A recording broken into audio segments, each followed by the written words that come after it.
ആശ്വാസം നേടാം. ഹൃത്തിനുള്ളിൽ ജീവൻ നൽകും വചനം, തിരുവചനം. ഈശോയുടെ സ്നേഹത്തിൽ പ്രിയ സഹോദരീ സഹോദരന്മാരെ, ഒരു നിമിഷം കണ്ണുകളടച്ച് പ്രാർത്ഥിച്ചുകൊണ്ട് കർത്താവിൻ്റെ വചനം ശ്രവിക്കാനായിട്ട് നമുക്ക് ഒരുങ്ങാം. പിതാവായ ദൈവത്തിൻ്റെ സ്നേഹ സാന്നിധ്യം മക്കളായി നമ്മളിൽ നിരന്തരമായി നിറഞ്ഞു നിൽക്കുവാനും അവിടുത്തെ സന്തോഷവും സമാധാനവും നമ്മുടെ ജീവിതത്തെ ഭരിക്കുവാനും നമുക്ക് അവിടുത്തോട് പ്രാർത്ഥിക്കാം. കർത്താവായ യേശു ക്രിസ്തുവിൻ്റെ ദിവ്യമായ സാന്നിധ്യം എല്ലാ സന്ദർഭങ്ങളിലും നമ്മെ കാത്തു പരിപാലിക്കട്ടെ. അവിടുത്തെ പരിശുദ്ധാത്മാവ് എപ്പോഴും നമ്മെ നിയന്ത്രിക്കുകയും വിശുദ്ധീകരിക്കുകയും ദൈവിക വഴിയിലൂടെ നമ്മളെ നയിക്കുകയും ചെയ്യട്ടെ. പിതാവായ ദൈവത്തിൻ്റെ ഹിതത്തിന് പൂർണ്ണമായി സമർപ്പിച്ച് പ്രാർത്ഥിച്ച പരിശുദ്ധ അമ്മ, ദൈവ വഴിയിലൂടെ മാത്രം സഞ്ചരിച്ച പരിശുദ്ധ അമ്മ, അമ്മയുടെ മാധ്യസ്ഥം നമുക്ക് യാചിക്കാം. നന്മ നിറഞ്ഞ മറിയമേ സുസ്തി, കർത്താവ് അങ്ങയുടെ കൂടെ സ്ത്രീകളിൽ അങ്ങ് അനുഗ്രഹിക്കപ്പെട്ടവളാവുന്നു. അങ്ങയുടെ ഉദരത്തിൻ ഫലമായ ഈശോ അനുഗ്രഹിക്കപ്പെട്ടവനാവുന്നു. പരിശുദ്ധ മറിയമേ തമ്പുരാൻ്റെ അമ്മേ, പാപികളായി ഞങ്ങൾക്ക് വേണ്ടി ഇപ്പോഴും ഞങ്ങളുടെ മരണസമയത്തും തമ്പുരാനോട് അപേക്ഷിച്ചു കൊള്ളണമേ.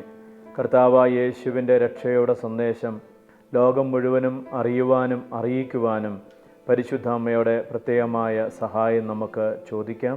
നന്മ നിറഞ്ഞ മറിയമേ സുസ്തി, കർത്താവ് അങ്ങയുടെ കൂടെ സ്ത്രീകളിൽ അങ്ങ് അനുഗ്രഹിക്കപ്പെട്ടവളാവുന്നു. അങ്ങയുടെ ഉദരത്തിൻ ഫലമായ ഈശോ അനുഗ്രഹിക്കപ്പെട്ടവനാവുന്നു. പരിശുദ്ധ മറിയമ്മേ തമ്പുരാൻ്റെ അമ്മേ, പാപികളായി ഞങ്ങൾക്ക് വേണ്ടി ഇപ്പോഴും ഞങ്ങളുടെ മരണസമയത്തും തമ്പുരാനോട് അപേക്ഷിച്ചു കൊള്ളണമേ. ഈ വചന ശുശ്രൂഷയിലായിരിക്കുന്ന എല്ലാവരും അനുഗ്രഹിക്കപ്പെടുവാനും നിങ്ങളുടെ കുടുംബങ്ങളും നിങ്ങളുടെ എല്ലാ പ്രവർത്തന മേഖലകളും ആശീർവദിക്കപ്പെടുവാനും പരിശുദ്ധ അമ്മയുടെ പ്രത്യേകമായ മാധ്യസ്ഥം നമുക്ക് അപേക്ഷിക്കാം. നന്മ നിറഞ്ഞ മറിയമേ സുസ്തി, കർത്താവ് അങ്ങയുടെ കൂടെ സ്ത്രീകളിൽ അങ്ങ് അനുഗ്രഹിക്കപ്പെട്ടവളാവുന്നു.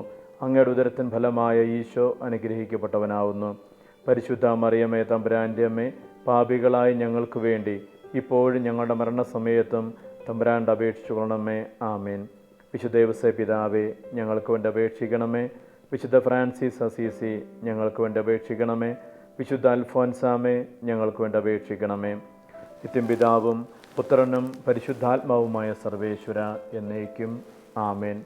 പ്രിയമുള്ളവരെ, വിശുദ്ധ പൗലോസ്ലീഹ കൊളോസ്സർക്കരുടെ ലേഖനത്തിലെ 1-ാം അധ്യായത്തിലെ 27-ാമത്തെ വാക്യം നമ്മുടെ മനസ്സിലേക്കൊന്ന് കൊണ്ടുവരാം. ഈ രഹസ്യമാകട്ടെ മഹത്വത്തെക്കുറിച്ചുള്ള പ്രത്യാശയായ ക്രിസ്തു നിങ്ങളിൽ ഉണ്ട് എന്ന് തന്നെ.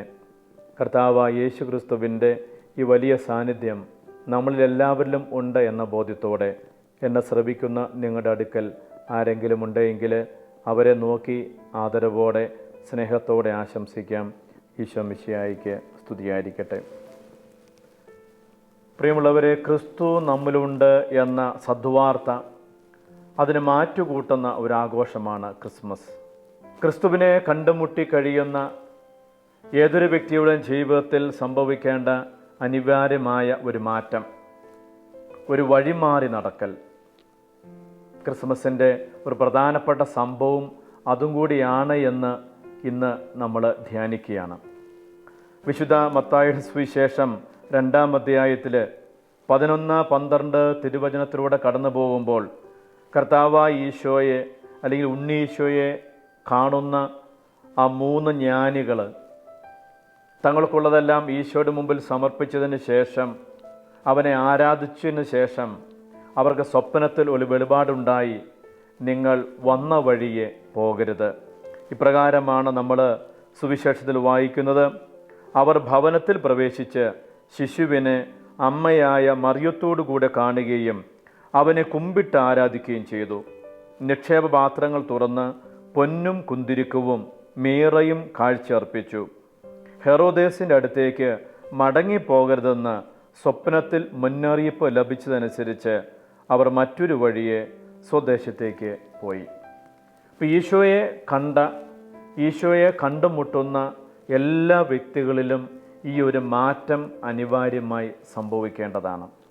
ഇപ്പോൾ ഓരോ ക്രിസ്മസ് ആഘോഷവും കഴിയുമ്പോഴും അല്ലെങ്കിൽ ഓരോ ദൈവാനുഭവത്തിൻ്റെ തലങ്ങൾ നമ്മളിൽ സംഭവിച്ചു കഴിയുമ്പോഴും നമ്മുടെ ജീവിതത്തിൽ എവിടെയൊക്കെയോ ചില മാറ്റങ്ങൾ വഴിമാറിയുള്ള സഞ്ചാരം വളരെ അത്യാവശ്യമാണ് എന്ന് ഈ സുവിശേഷ ഭാഗം നമ്മെ ഓർമ്മപ്പെടുത്തുകയാണ്. ഇങ്ങനെ എൻ്റെ ജീവിതത്തിൽ, നമ്മുടെ ജീവിതത്തിൽ ഒരു വഴിമാറ്റം നടന്നിട്ടില്ല എങ്കിൽ അതിന് രണ്ട് കാരണമാണ് നമ്മൾ കാണുക.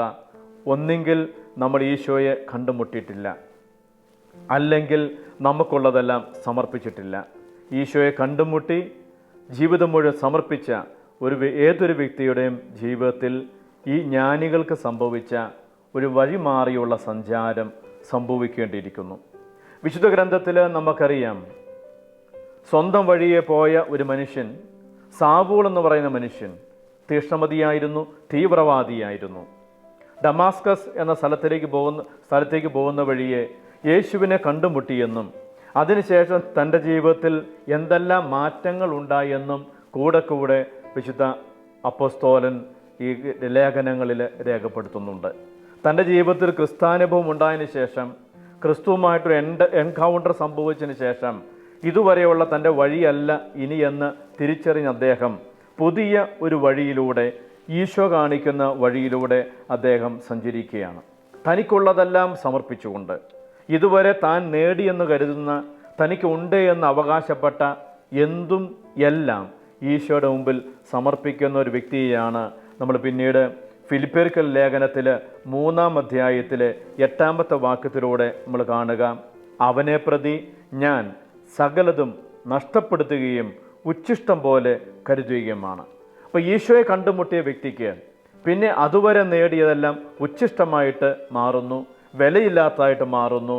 അതുവരെയുള്ള അവരുടെ വഴിയല്ല ഇനിയുള്ള അവരുടെ വഴി. അപ്പോൾ പ്രിയമുള്ളവരെ, നമ്മുടെ ജീവിതത്തിലും ഇത്തരത്തിലുള്ള ഒരു മാറി നടക്കൽ അനിവാര്യമാണ് എന്ന് നമുക്ക് ഓർക്കാം. മറ്റൊരു പ്രധാനപ്പെട്ട വ്യക്തിയെ നമ്മൾ കാണുന്നു, അത് അസീസിയിലെ വിശുദ്ധ ഫ്രാൻസിസ് ആണ്.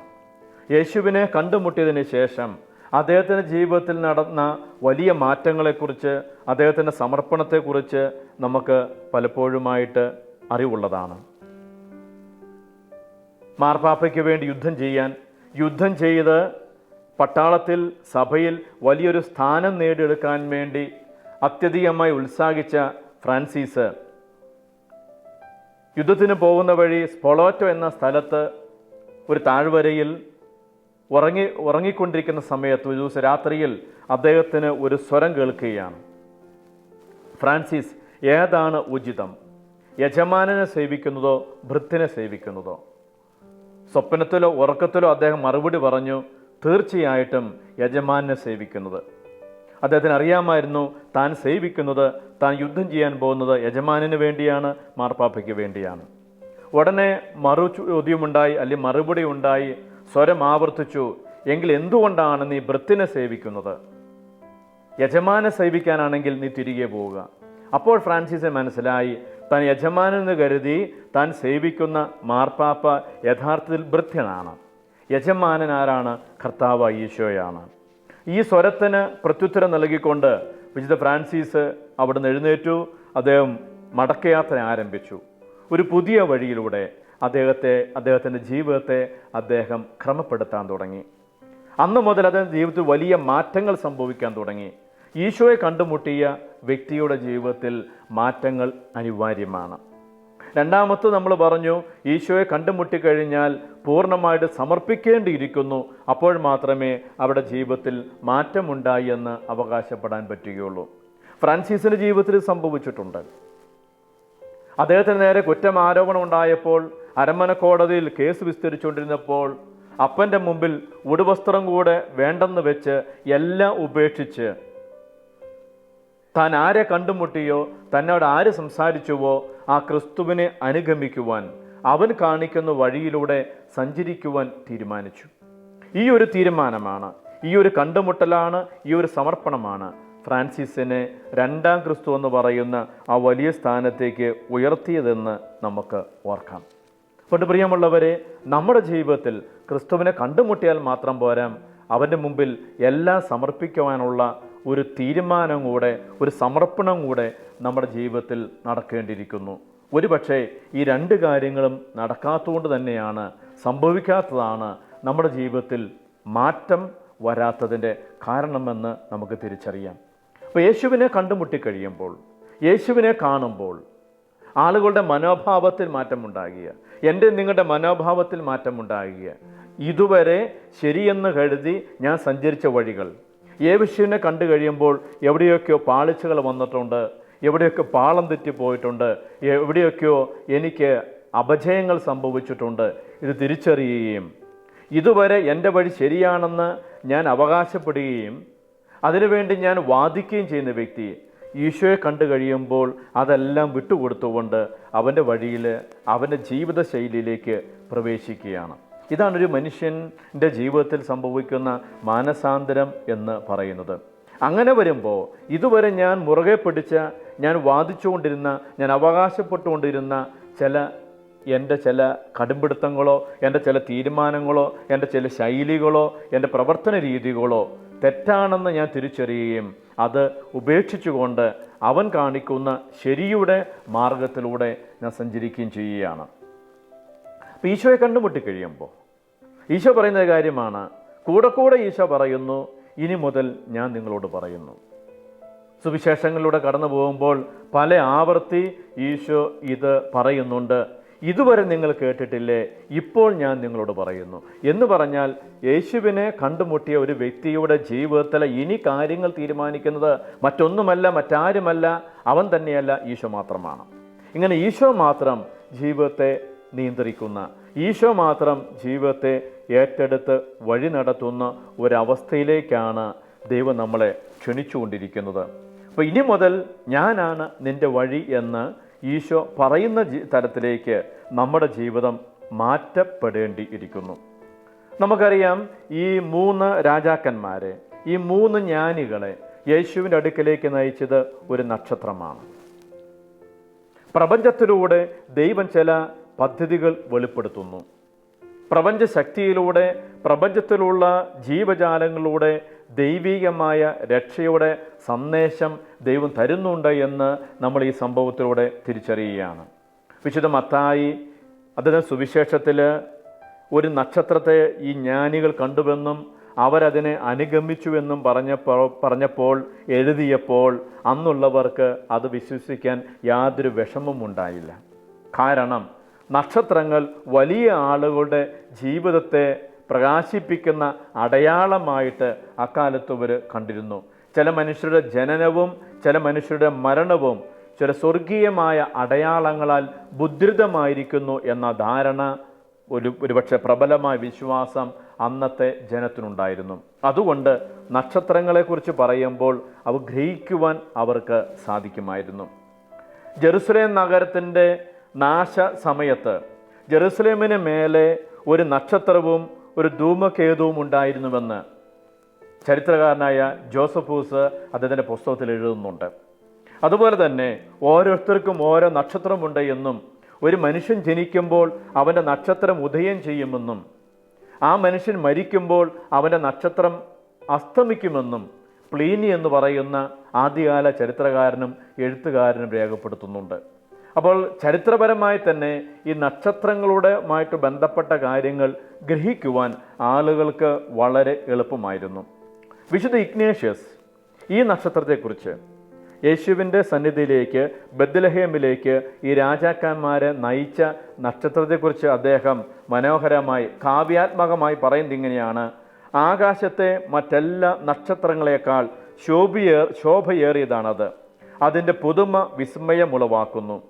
സൂര്യനും ചന്ദ്രനും മറ്റെല്ലാ നക്ഷത്രങ്ങളും ആ നക്ഷത്രത്തിന് ചുറ്റും സമ്മേളിച്ചു.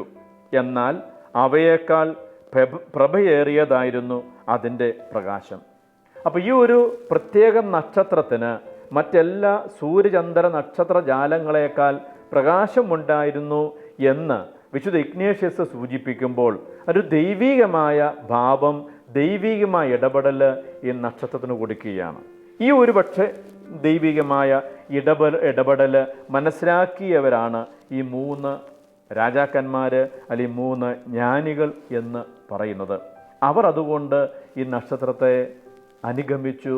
അതുകൊണ്ട് ബത്ലഹേമിൽ യേശുവിൻ്റെ അടുക്കിലേക്ക് എത്താൻ സാധിച്ചു. ഈ നക്ഷത്രത്തെക്കുറിച്ച് പല പഠനങ്ങളും നടന്നിട്ടുണ്ട്. അതിനെക്കുറിച്ച് പല അഭിപ്രായങ്ങളും ഉയർന്നു വന്നിട്ടുണ്ട്. ഏതായാലും പൊതുവെ അംഗീകരിക്കപ്പെട്ട ഒരു അഭിപ്രായം, ഒരു പഠനം, അത് വിയന്നയിലെ സുപ്രസിദ്ധ ജ്യോതിശാസ്ത്രജ്ഞനായ ഫെറാറിയുടെ പഠനമാണ്. അദ്ദേഹം പറയുന്നത് BC 7-നും 6-നും ഇടയിൽ, നമുക്കറിയാം ഈശോ ജനിച്ച കാലഘട്ടം ഇതാണ്, BC 6 ഈശോയുടെ ജനന വർഷമെന്നാണ് പൊതുവെ കണക്കാക്കപ്പെടുക. അപ്പോൾ ഈ BC 7-നും 6-നും ഇടയിൽ വ്യാഴം ശനി ഗ്രഹങ്ങളുടെ ഒരു സംഗമം നടന്നുവെന്നും ആ സംഗമത്തിലൂടെ ഒരു വലിയ പ്രകാശത്തിൻ്റെ അവസ്ഥ രൂപപ്പെട്ടുവെന്നും ഈ പ്രകാശത്തിൻ്റെ അവസ്ഥയാണ് ഈ ശോഭയേറിയ നക്ഷത്രമായി ആ ജ്ഞാനികൾ പരിഗണിച്ചത്, ഈ ജ്യോതി ശാസ്ത്രജ്ഞന്മാർക്ക് മനസ്സിലായത് എന്നാണ് ശാസ്ത്രീയമായിട്ട് ആധുനിക ലോകം അംഗീകരിക്കുന്ന ഒരു കാര്യം. അപ്പോൾ പ്രിയമുള്ളവരെ, ഈ പ്രകൃതി വസ്തുവിലൂടെ, ഒരു നക്ഷത്രം എന്ന് പറയുന്ന ഒരു ദൈവത്തിൻ്റെ സൃഷ്ടിയിലൂടെ ദൈവം തൻ്റെ രക്ഷാകരമായ ഒരു ഇടപെടലിനെക്കുറിച്ച്, കർത്താവായ യേശുവിൻ്റെ വരവിനെക്കുറിച്ച്, അതുമായി ബന്ധപ്പെട്ട കാര്യങ്ങൾ ഈ ജ്ഞാനികൾക്ക് വെളിപ്പെടുത്തി കൊടുത്തിട്ടുണ്ട്. അപ്പോൾ പ്രപഞ്ചത്തിൽ നിന്നും ഉയരുന്ന അറിവ് നമ്മെ ദൈവത്തെങ്കിലേക്ക് അടുപ്പിക്കാവുന്നതാണ്. പ്രപഞ്ചത്തിലൂടെ നമുക്ക് കിട്ടുന്ന വെളിപാടുകൾ, പ്രപഞ്ചത്തിലൂടെ നമുക്ക് ലഭിക്കുന്ന ജ്ഞാനം, അത് ശരിക്കും ദൈവത്തെങ്കിലേക്ക് നമ്മളെ നയിക്കേണ്ട അറിവായി, നയിക്കേണ്ട ജ്ഞാനമായി മാറണം. എന്നാൽ പലപ്പോഴും നമുക്കറിയാം, ഈ പ്രപഞ്ചത്തിലുള്ള ശക്തികളെക്കുറിച്ച്, പ്രപഞ്ചത്തിലുള്ള ജീവജാലങ്ങളെക്കുറിച്ച്, പ്രപഞ്ചത്തിൽ നിന്ന് കിട്ടുന്ന അറിവുകൾ ഒട്ടുമിക്ക സന്ദർഭങ്ങളിലും മനുഷ്യരെ അന്ധവിശ്വാസത്തിലേക്കും അവിശ്വാസത്തിലേക്കും നയിക്കുന്നുണ്ട് എന്നും കൂടി നമ്മൾ ഓർക്കുന്നു. വിശുദ്ധ പൗലോസ്ലീഹ എഫേസുസാർക്കുള്ള ലേഖനത്തിൽ ഇത്തരത്തിലുള്ള ഒരു അവസ്ഥയിലൂടെ മനുഷ്യൻ കടന്നു പോകുന്നതെന്ന് സൂചിപ്പിക്കുന്നുണ്ട്. 1-ാം അധ്യായത്തിൽ 21-ാമത്തെ വാക്യത്തിൽ അദ്ദേഹം പറയുകയാണ്, ഇങ്ങനെ ഈ യുഗത്തിലും വരാനിരിക്കുന്ന യുഗത്തിലും എല്ലാ ആധിപത്യങ്ങൾക്കും അധികാരങ്ങൾക്കും ശക്തികൾക്കും പ്രഭുത്വങ്ങൾക്കും അറിയപ്പെടുന്ന എല്ലാ നാമങ്ങൾക്കും ഉപരി അവനെ ഉപവിഷ്ടനാക്കി. അപ്പോൾ പ്രപഞ്ചശക്തിയുണ്ട്, പ്രപഞ്ചത്തിന് അതിനായ ഘടനയുണ്ട്, പ്രവർത്തന രീതിയുണ്ട്, സഞ്ചാരപഥമുണ്ട്. എന്നാൽ ഇതിനെയെല്ലാം നിയന്ത്രിക്കുന്ന ഒരു വ്യക്തിയാണ് കർത്താവ് ഈശോ എന്ന് അപ്പസ്തോലൻ സൂചിപ്പിക്കുമ്പോൾ പ്രപഞ്ചത്തിൻ്റെ മേലെയുള്ള കർത്താവ് യേശുവിൻ്റെ അധികാരമാണ് അദ്ദേഹം വെളിപ്പെടുത്തുന്നത്. ഈ അധികാരം തന്നെയാണ് അന്നത്തെ പൂജ്യരാജാക്കന്മാർക്കും മനസ്സിലായത്. ചുരുക്കത്തിൽ ഈശോയുടെ അടുത്തേക്ക് വരുമ്പോൾ ഈ നക്ഷത്രങ്ങൾ ആ ശിശുവിൻ്റെ ഭാവി നിർണയിക്കുകയല്ല. ഈ ഒരു പ്രത്യേക നക്ഷത്രമല്ല ശിശുവിൻ്റെ ഭാവി നിർണയിച്ചത്, മറിച്ച് ഈ ശിശുവാണ് നക്ഷത്രത്തിൻ്റെ സഞ്ചാരപഥം നിർണയിക്കുന്നത്. ഇത് വളരെ പ്രധാനപ്പെട്ടതാണ്. കാരണം ഇക്കാലത്ത് ഇത്തരത്തിലുള്ള അന്ധവിശ്വാസങ്ങൾ മനുഷ്യൻ്റെ മനസ്സിലുണ്ട്. ദൈവത്തോട് ചേർന്ന് നിൽക്കുന്ന മനുഷ്യന് പ്രപഞ്ചശക്തികളെ നിയന്ത്രിക്കാൻ സാധിക്കുമെന്ന്, പ്രപഞ്ചത്തിൻ്റെ മേലെ അവന് സവിശേഷമായ ഒരു പ്രത്യേകമായ അധികാരമുണ്ട് എന്ന് തിരിച്ചറിയുന്നതിന് പകരം ഇന്ന് മനുഷ്യൻ്റെ മനസ്സിൽ ഇതിനെക്കുറിച്ചുള്ള ഉത്കണ്ഠകളാണ്, ആകുലതകളാണ്. ഈ പ്രപഞ്ച ശക്തികൾ, സൂര്യനും ചന്ദ്രനും നക്ഷത്രങ്ങളുമൊക്കെ മനുഷ്യൻ്റെ ജീവിതത്തെ നിർണയിക്കുന്നു എന്ന അബദ്ധധാരണ. നമ്മുടെയൊക്കെ ജീവിതത്തെ, പ്രപഞ്ചത്തിൻ്റെ ഒഴുക്കിനെ ഒക്കെ സ്വാധീനിക്കാൻ സാധിക്കുന്നു. പക്ഷേ നമ്മുടെ സ്വഭാവത്തെയോ നമ്മുടെ ഭാവിയെയോ നിയന്ത്രിക്കുവാൻ ഈ പ്രപഞ്ചശക്തികൾക്ക് ഒരധികാരവും ദൈവം കൊടുത്തിട്ടില്ല എന്ന് നമ്മൾ തിരിച്ചറിയണം. പള്ളിപ്പോക്കുണ്ട്, പ്രാർത്ഥനയുണ്ട്, പലപ്പോഴുമൊക്കെ ധ്യാനത്തിൽ പങ്കെടുക്കുന്നുണ്ട്. എന്നിട്ടും ഇത്തരത്തിലുള്ള അന്ധവിശ്വാസങ്ങൾ വെച്ച് നടക്കുന്ന ഒത്തിരിയധികം മനുഷ്യരെ കണ്ടിട്ടുണ്ട്. സഭാപിതാവായ വിശുദ്ധ ഗ്രിഗറി പറയുന്നത്, ജ്ഞാനികൾ യേശുവിനെ ആരാധിച്ച നിമിഷത്തിൽ ജ്യോതിഷത്തിൻ്റെ അന്ത്യമായെന്നാണ്. കാരണം ക്രിസ്തു നിർണയിച്ച ഭ്രമണപഥത്തിലൂടെയാണ് നക്ഷത്രങ്ങൾക്ക് സഞ്ചരിക്കാൻ പറ്റുക. അല്ലാതെ നക്ഷത്രങ്ങൾ സ്വയമായി സഞ്ചാരപഥം കണ്ടുപിടിക്കുകയല്ല. അപ്പോൾ പുറം ജാതിക്കാരായ ആളുകളുടെ ഇടയിലുള്ള ദൈവിക സങ്കല്പങ്ങൾ പലപ്പോഴും ഈ പ്രപഞ്ചശക്തികളുമായി ബന്ധപ്പെട്ടതാണ്. അതുകൊണ്ട് ഓരോ ഗ്രഹത്തിനും ഓരോ ദേവൻ്റെ ദേവിയുടെ പേരാണ് അവിടെ കൊടുത്തുകൊണ്ടിരുന്നത്. ഇതിലേറ്റവും ശക്തനായിരുന്നു നമുക്കറിയാം സൂര്യനും ചന്ദ്രനും. അപ്പോൾ സൂര്യചന്ദ്ര ഗ്രഹങ്ങൾ അതാണ് ഏറ്റവും ശക്തിയേറിയ ദൈവങ്ങളായിട്ട് അക്കാലത്തുള്ള ജനങ്ങൾ കരുതിയിരുന്നത്. ഉൽപ്പത്തിയുടെ പുസ്തകം 1-ാം അധ്യായത്തിൽ 16 മുതൽ തിരുവനന്തപുരത്തിലൂടെ കടന്നു പോകുമ്പോൾ ഒരു കാര്യം വളരെ വ്യക്തമാണ്.